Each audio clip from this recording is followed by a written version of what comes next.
On February 13, an earthquake with a magnitude of 7.1 hit the Japanese prefecture of Fukushima.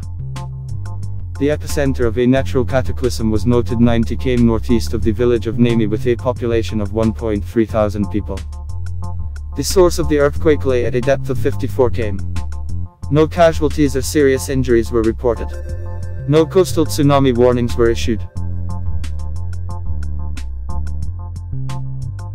The earthquake has led to power supply problems. 350,000 houses were left without electricity in the prefectures of Tochigi, Ibaraki, Kanagawa, Chiba, Shizuoka, Gunma, Fukushima, Miyagi and the city of Tokyo.